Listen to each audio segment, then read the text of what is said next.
어떤 강의를 했으면 좋겠냐고 이제 요청을 하니까 기독교 2000년사를 좀 이렇게 돌아봐 주시고, 그 다음에 다음 세대, 다시 말하면 미래가 어떻게 될지 한번 성경적으로 가르쳐 줬으면 좋겠다라는 요청이 있었습니다. 그래서 이게 굉장히 방대한 분량이잖아요. 이게 어떻게 해야 되나 하다가 그래도 최대한 이해할 수 있는 선에서 준비를 했습니다. 근데 칠판에 다 쓰고 하면은 시간이 많이 걸리거든요.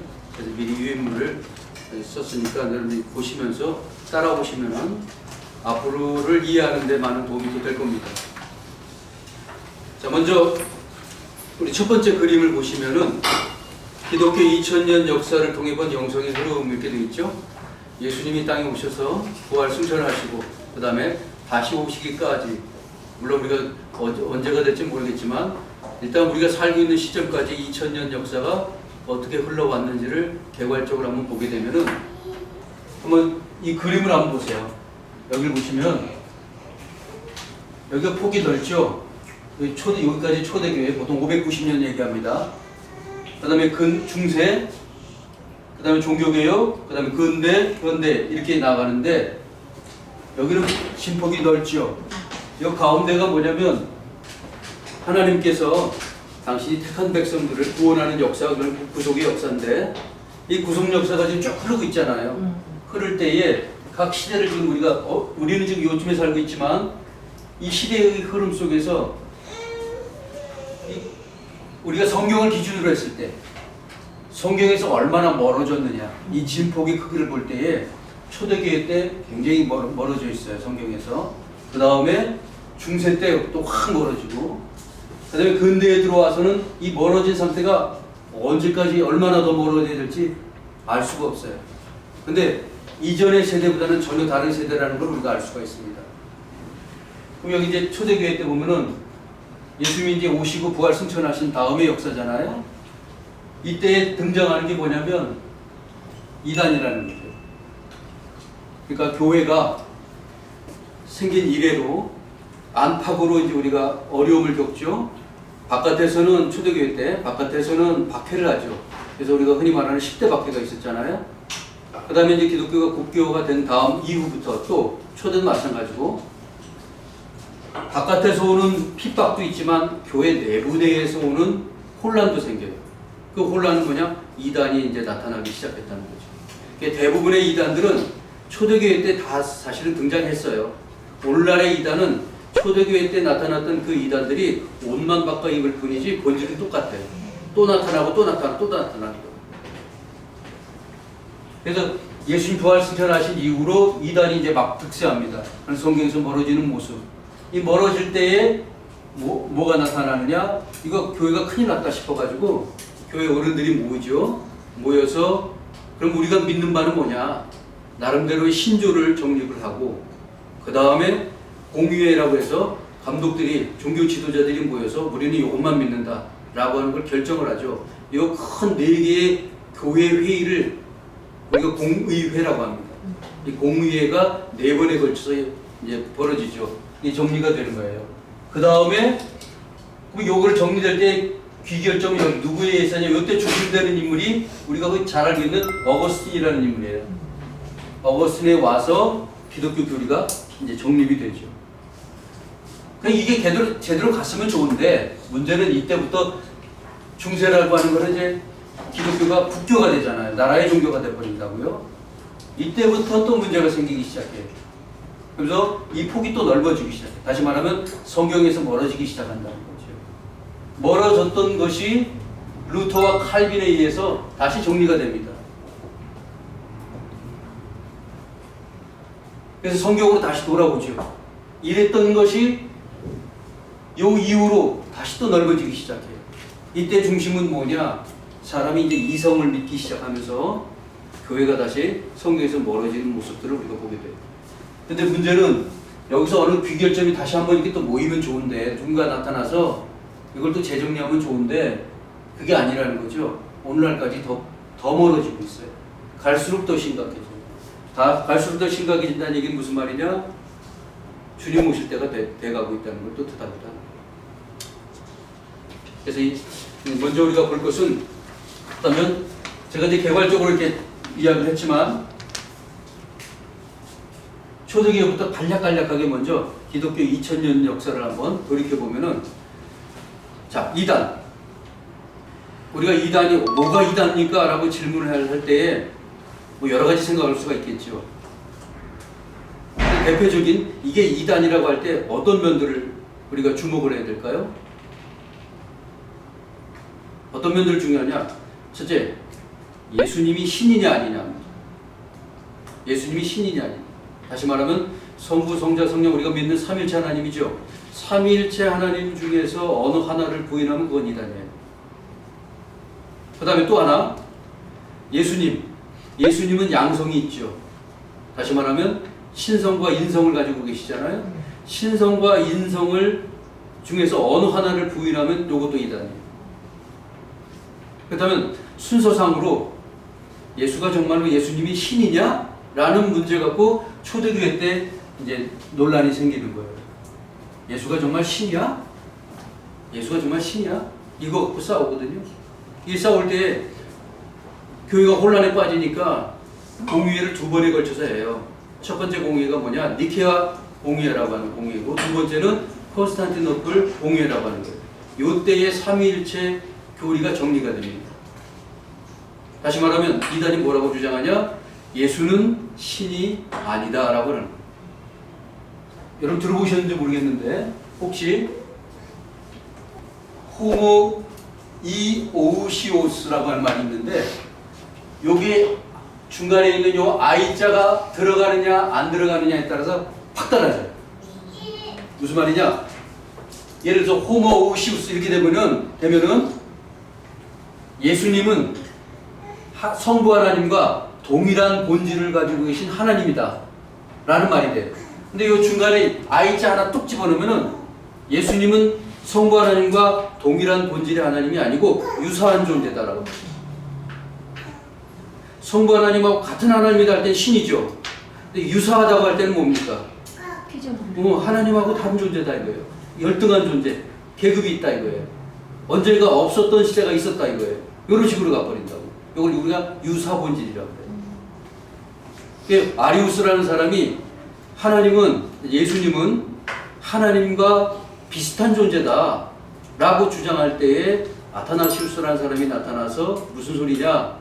예수님은 하나님하고 똑같은 분이다. 동일한 본질을 가지고 계신 분이다 라고 주장을 하면서 엎어버린다. 근데 한동안은 콘스탄틴 황제도 사실은 아리우스를 더 좋아했어요. 방금 얘기한 대로. 유사한 존재로 보기 좋아했다고. 그래서 아타나시우스가 강하게 주장하면서 예수님은 성부 하나님과 동일한 분이다 라고 하는 게 해서 예수님이 신이다라고 하는 삼위일체 하나님이 정리가 돼요. 지금 두 개의 공의회를 통해서. 그 다음에 아까 말했듯이 예수님의 양성이 있죠. 신성과 인성. 신성과 인성이라고 하는 것 중에 어느 하나를 부인하면 어떻게 되는 거예요? 이단이라고 했죠. 두 번째 이제 문제가 생기는 이 부분 갖고 이걸 다시 말하면 기독론 논쟁이라고 해요. 앞에서는 신론에 대한 논쟁이지만 이제는 기독론 논쟁인 걸로. 또 요거 갖고 또 정리한 것이 뭐냐? 바로 에베소 공의하고 칼케톤 공의라고 하는 이 공의를 통해서 정리가 되는 거예요. 그래서 초대교회 때 이단 때문에 혼란이 많았죠. 삼위일체 하나님이 정리되고 그 다음에 기독론이 정리가 되고, 그러면서 예수님은 확실한 삼위일체 하나님이요 양성을 가지신 분이라고 하는 게 정리가 됩니다.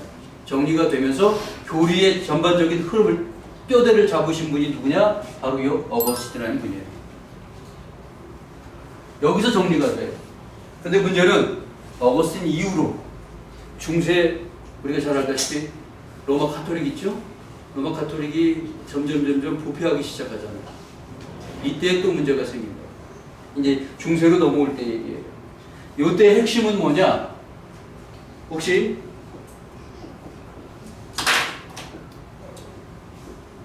영광의 신학이라는 말과 십자가의 신학이라는 말 들어보셨어요? 네. 중세가 뭐 때문에 부패하고 성경에서 벌어지냐면 이 영광의 신학이라는 걸 추구하면서 문제가 생겨요. 그 영광의 신학이라는 건 뭐냐? 한마디로 말하면 이거예요. 구원 문제, 예를 들어서 구원 문제에 있어서 하나님의 은혜로 구원받는 게 아니고 내가 노력해서 내가 덕을 쌓아서 내가 공로를 많이 쌓아서 궁극적으로 내가 모든 걸 만들 수 있다라고 하는 거예요. 신이 내려주는 게 아니라 내가 찾을 수 있다라고 하는 거예요. 그래서 선행과 공로가 이 중세 때 엄청난 문제를 일으키잖아요. 이걸 우리가 뭐라고 그러냐? 영광의 신학이라고 하는 거예요. 그러면서 사람의 공로와 공덕을 자꾸만 주장하면서 교회가 성경에서 멀어지죠. 그러면서 점점 교회가 부패를 합니다. 부패할 때에 이것을 그건 아니다. 성경을 좀 봐봐라. 성경에 보면 궁극적으로 우리가 구원받는 것은 인간의 공로가 아니고 하나님의 은혜로 구원받는 거다. 신이 주는 거지 인간이 만들어내는 거 아니다. 라고 하면서 이거 문제를 제기하고 그걸 다시 자리 잡게 하신 분이 누구냐? 바로 루터죠. 루터죠. 이게 막 부패하고 있을 때 루터와 칼빈에 의해서 정리가 됩니다. 이게 이제 종교개혁이라고 그랬잖아요. 그렇다면 루터가 칼빈 방금 얘기한 대로 하나님의 은혜로 이게 십자가예요. 십자가이십니다. 그러면 중세가 이렇게 잠깐 타락할 때에 어떻게 타락한 예를 들어 샘플이 있다면 어떤 게 있을까요? 내 힘 갖고 구원받을 수 있다. 인간이 노력하면 될 수 있다. 그러면서 나온 천주교의 잘못된 모습이 있다면 어떤 모습이 있을까요? 예를 들면 루터가 강하게 비판했던 게 뭡니까? 네, 면죄. 그래서 이제 루터와 칼빈에서 여기서 정리가 되죠. 정리가 됩니다. 근데 그 이후로 이제 16세기 정도 넘어가면서 데카르트라는 사람이 이제 등장하고 데카르트가 주장한 게 뭡니까? 의심해봐라 이거예요. 무조건 수용하지 말고. 이제 이때부터 뭐가 되냐? 인간이 여기까지 우리가 이제 뒤에 한번 정리해 봅니다만 여기까지는 종교개혁 요때까지는 여기까지는 그래도 하나님 중심으로 갔어요. 신본주의 세계. 타락이 있든 없든 간에 어찌됐든 간에 그 문화 자체가 하나님 중심으로 가요. 그런데 이후로 근세에 들어서면서부터는 데카르트 이후부터는 어떻게 되느냐? 신보다는 인간이 이성에 더 의지하기 시작합니다. 그래서 이게 점점 더 커지기 시작합니다. 그럼 교회는 점점 힘을 잃어가고 그래서 힘을 잃어가면 다양한 모습들이 이제 나타나게 되죠. 이때에 이 인간의 이성이 이제 강조가 되면서 큰 흐름들, 사상적인 흐름이 뭐냐? 첫 번째 이제 계몽주의라고 하는 거. 인간의 이성을 너무 믿다 보니까 얼마든지 사람은 깨우치면은 얼마든지 개선될 수 있다 이거예요. 하나님이 이게 중요한 게 아니고 인간의 머리 갖고 이성으로 합리적으로 이해할 수 있는 부분 깨우치면 된다 이거지.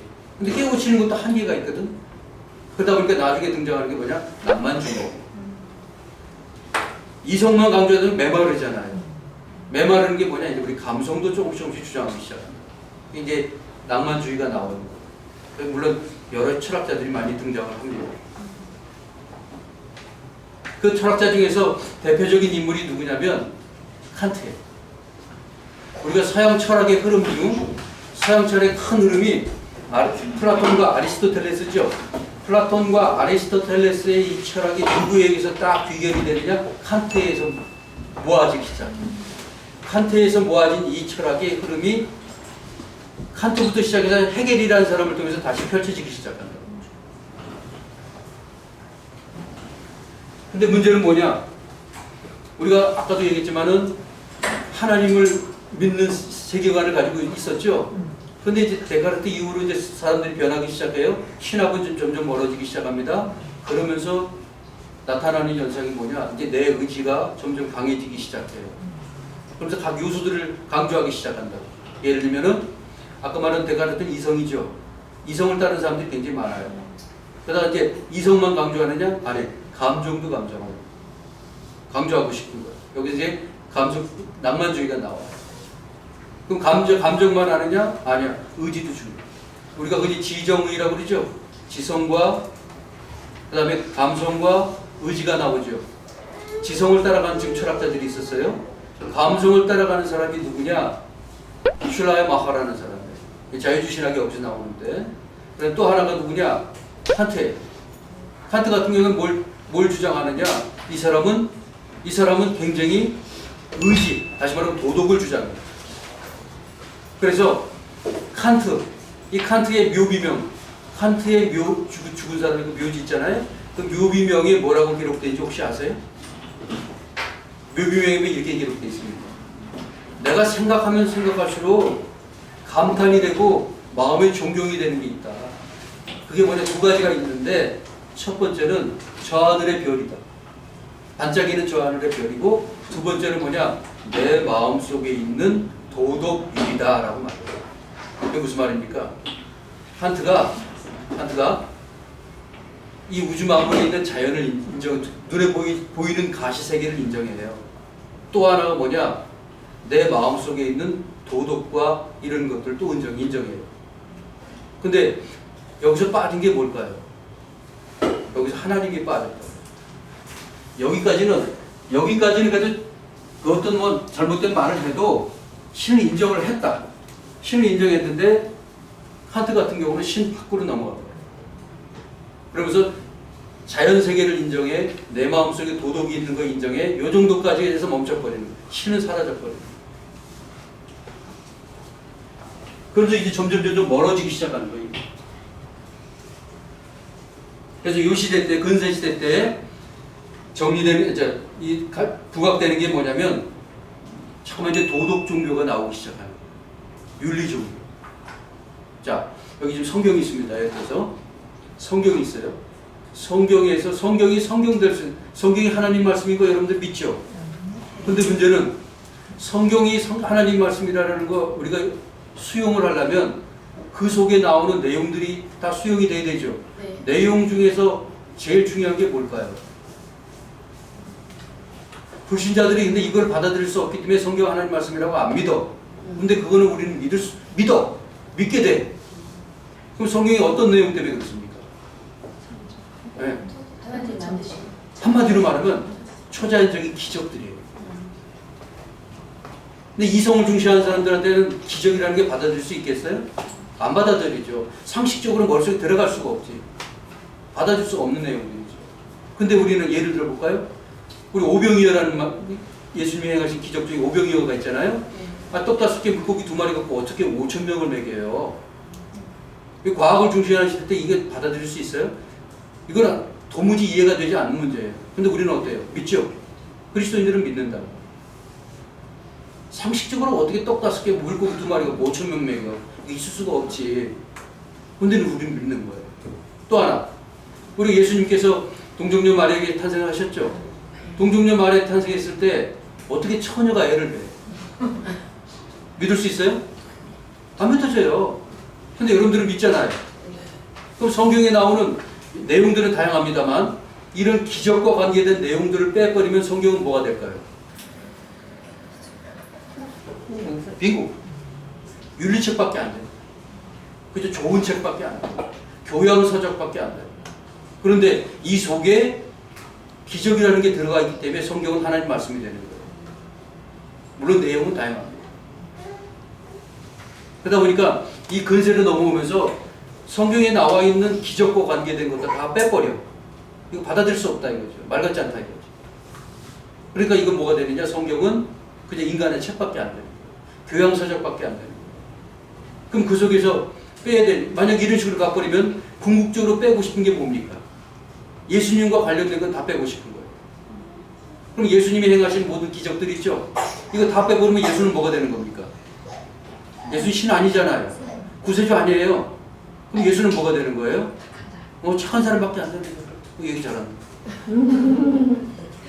엄마가 누구냐?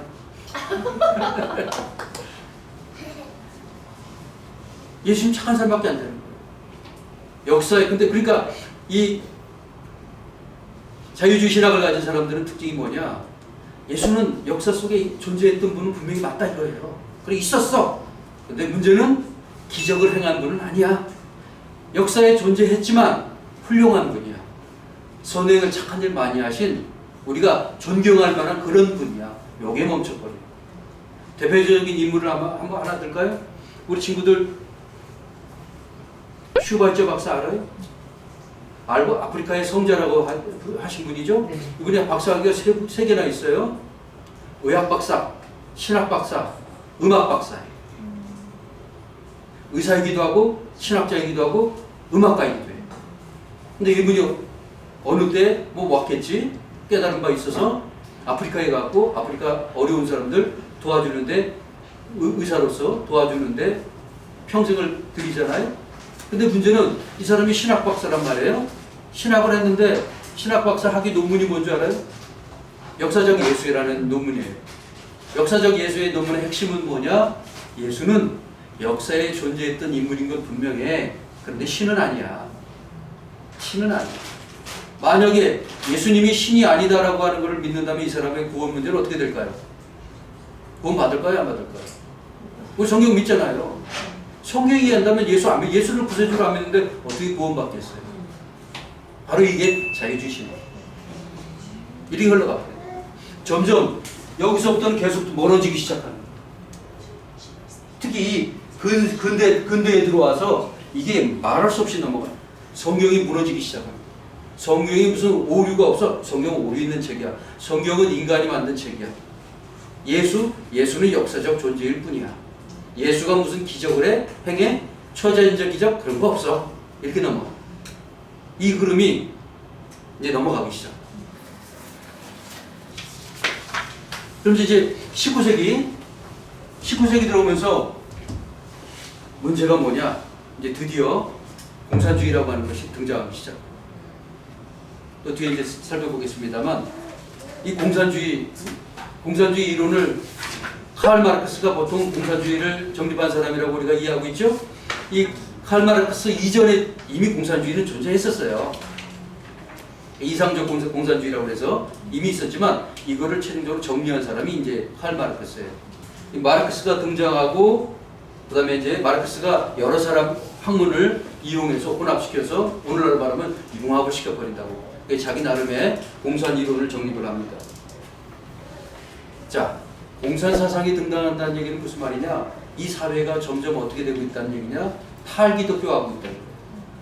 기독교에서 멀어지기 시작하기 시작. 기독교 멀어지니까 한번 생각해 볼까요? 성경은 하나님 말씀 아니야. 인간의 이성만 의지해야 돼. 인간의 능력만 의지해야 돼. 기독교 이거는 그동안 우리를 괴롭혔던 존재야. 이거 없애버려야 돼. 그러면 이때부터 강조하기 시작하는 게 뭐냐? 신이 없잖아요. 기독교에서 멀어지잖아요. 그럼 이때부터 강조하는 게 뭐냐? 우리 속에 있는 본성이 있죠. 이 본능대로 하기 시작합니다. 신이 왜 필요해? 네 마음대로 하란 말이야. 네가 신이 되란 말이야. 그동안 우리는 얽매여 있었어. 이거 다 떨궈버려. 그동안 우리를 힘들게 했던 2000년 동안 우리를 힘들게 했던 기독교 문화라고 하는 거 있죠? 체계라고 하는 게 있죠? 관습이라는 거 있죠? 다 없애버려요. 그리고 네가 하나님이야. 네 본능대로 네가 하고 싶은 대로 멋대로 하라는 말이야. 이 주장을 한 사람이 누구냐? 철학자 니체. 그래서 그때 나오기 시작한 게 초인이라는 이름도 나옵니다. 그러면 이제 마르크스, 니체, 그 다음에 또 하나 우리를 기독교를 괴롭히는 게 뭐냐면 다윈이죠. 다윈의 진화론. 진화론이 우리 힘들게. 진화론이니까 뭘까요? 지금 진화론이 뭐예요? 크게. 원숭이가 사람 되는 게 진화론이에요? 인간이 경지에 올릴 수 있다. 인간이 신의 경지에 올라갈 수 있다. 뭐 그것도 공절 맞아요. 그것도 맞긴 맞고. 근데 우리 흔히 보통 자연도태설이라고 하는데 다윈이 뭐냐면 센 놈이 계속 적응해 나간다 이거예요. 약한 놈은 가버리고 센 놈이 결국 주류가 된다 이 말이에요. 이 다윈이 인간은 결국 바뀐다 이거죠. 인간이 바뀐다는 이 주장을 하면서 그래서 원숭이가 사람 된다 이런 얘기까지 나오는 거예요 사실은. 다윈의 진화론, 니체의 초인에 대한 철학, 그 다음에 칼 마르크스의 평등이라는 이름으로. 근데 그 마르크스가 주목한 것은 경제입니다. 이런 사람들의 이런 이론들이 교회를 점점 더 망가뜨리기 시작한 거예요. 사람들로 하여금 교회에서 벗어나게 만드는 그런 사상이 됩니다. 이게 큰 흐름이 돼버려요. 이때부터 교회가 막 무너지기 시작해요. 걷잡을 수 없는 거예요. 그리고 교회 내에서는 아까 말한 대로 자유주의 신학이 역사하기 시작합니다. 자유주의 신학은 아까도 말했듯이 한마디로 말하면 성경은 하나님 말씀 아니다. 성경은 오류가 있다. 그거 얘기합니다. 이런 흐름이 오늘날에 와서는 어떨까요? 더 강하다는 거죠. 더 강하다. 이렇게 만들어진 공산 사상이라고 하는 것이 20세기 넘어오면서 새끼를 많이 까기 시작합니다. 다양한 모습으로 나타나기 시작합니다. 뒤에 이제 또 설명이 나오거든요.